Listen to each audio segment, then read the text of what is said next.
Amahl was the first time that a composer wrote an opera specifically for television, for NBC. And I watched it in Brooklyn with my mother on a 19-inch screen. And I was overwhelmed with that genius of Giancarlo. It's a jewel. It's a jewel, it really is. and it used to be done every year.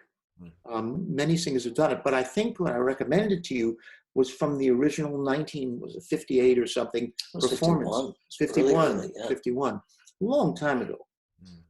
Performance, and of course the screen is not beautiful black color, it's grainy black and white, but you can tell from this duet how incredibly beautiful his melodic sense and harmonic sense was, and extremely personal. I mean, people remember Amahl is about innocence and about kind of a Christmas miracle. It is also about what happens when you are too poor to be able to feed your kids. There's a pretty strong politics to Amahl that that I think gives everything else its power and keeps it from being sentimental. It's really about things. Yes, it is, and it's a piece that everybody listens to it a little bit, but you should really get a recording of that.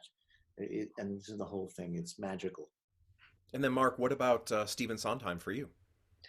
Well, Sondheim with Bernstein was one of the theater composers who made me a concert composer, by which I mean that I didn't really grow up with concert music. My parents were extremely eclectic. We listened to everything but from the original cast album of Camelot to, I kid you not, Meatloaf. My father heard Meatloaf on the radio, and we bought the record. So I was introduced to that particular kind of, power rock theatricality.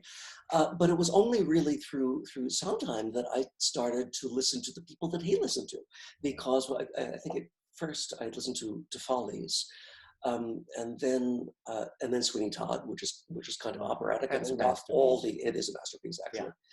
Yeah.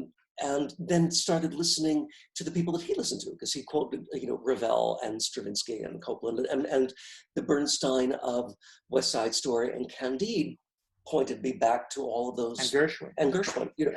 So in many ways, my conception of opera was as much formed by those pieces, by Porgy and Candide and Sweeney, and a little night music, which isn't really operatic in form, but the music is probably with Sweeney as close as he comes to kind of 19th century classical idioms.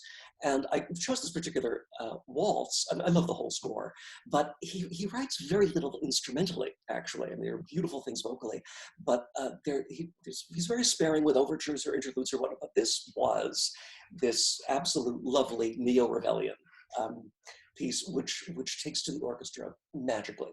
So I wanted to kind of include that. And then the Gospel of Mary Magdalene is a piece that brings the three of us together, and in a beautiful way. We gave the premiere at San Francisco Opera in 2013, which now seems like quite a long time ago. Yes, it does. Yes, it does. But boy, what a great piece it was. It's a great piece. As you know, you conducted it. Mary Magdalene, a scene from the other, like the Dead Sea Scrolls, the other Gnostic Gospels, Gnostic Gospels, that tell a quite different story of this woman. And Mark made a story of a very human Mary Magdalene and a very human Jesus. I was really trying to imagine,